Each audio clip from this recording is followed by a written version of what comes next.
generating right now and the looks you guys are getting, like, it doesn't really seem like any possession that ends in a bad shot right now. Yeah, I think everybody's getting super unselfish right now. Yeah, it's not just super stagnant. It's just everybody wants to see everybody be great, I guess, and that's something that we practice as well. So just how you get off in the first pass and outlet. The coach was like, "Yeah, we had that kind of last preseason too, and then it stalled out when the season started." How do you guys make sure that when stats really start to count, when you guys are able to maintain this and just continue to carry forward? Yeah, I think everybody just be them and do what we've been doing. I think like it's only game 2, so I feel like everybody will slowly start to understand and learn how to play off of the next person and things and so forth and so on. Is it fun to play this way even in the preseason and just be like, okay, I know this is what we've been supposed to have been doing these last couple of years, and seeing it come to fruition a little bit?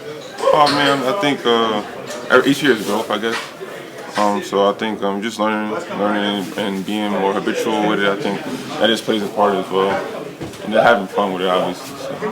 You're obviously a big-time spacer. What is it like playing with another spacer like Dante out there? He seems like he's 10 feet behind the line sometimes. It's crazy. It's good to see too as well. So definitely helps space the floor. That's crazy. We were talking about it before the game and stuff like that. So he can hit shots, obviously, like you said, from deep. So I think he cuts, he gets open for the next guy. So I think it's huge. Even though you're 30, 35 pounds lighter than when you were the first couple of years in the league, are you better able to guard a guy like Drummond now than you were then? Yeah, I think just at that point, I think it's just understanding the game and how to defend at that point. Using your mind. Sometimes some guys might be bigger than me, so just using my mind and how I could maybe front them or three-quarter them or just kind of knowing how they finish to the rim and stuff. And you also selectively bodied them up sometimes. Yeah. So like I said, change of pace. Yeah, that's kind of just experience at that point. As you had a lot of different roles since you've been here, they've always kind of shorter, smaller stints, maybe not the full minute load. What do you, if you do have the chance to play, 20 or 30 minutes in a game this season, what will that change? What can you do more of that bigger season? I think, everything you could be better in, but probably rebounding and guarding consistently. At a high level of 30, 35 minutes or 30, 28 minutes, somewhere in that range. What about offense? Can you really blow up what you're doing? Oh yeah, 100%. I think again, the more comfortable I get with it, we've seen it before, so glimpses anyway. So you can just imagine. Is Jaden the guy you want to play with a lot? Yeah, for sure. Yeah, everybody wants to play with each other a lot, and then obviously I think.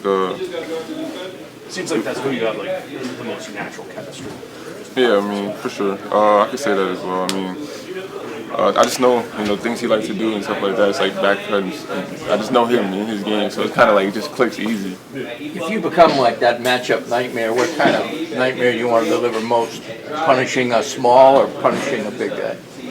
Probably punishing the small. Being more consistent with punishing the small. I think obviously the mismatch with the big situation we've seen for years now, but I think just consistently punishing the small and doing what I'm supposed to do on that side of the floor, and reading the switches as well. You understand the randomness that Coach wants in this offense about as well as anybody. It seems like you are always looking for the next screen and roll or anything that can come up. Yeah, just staying active, playing for the next person, understanding the ball can't be stagnant, and I'm just making decisions at that point to where I'm kind of quarterbacking and just trying to do whatever is possible to get the next action or the next play or the score. So.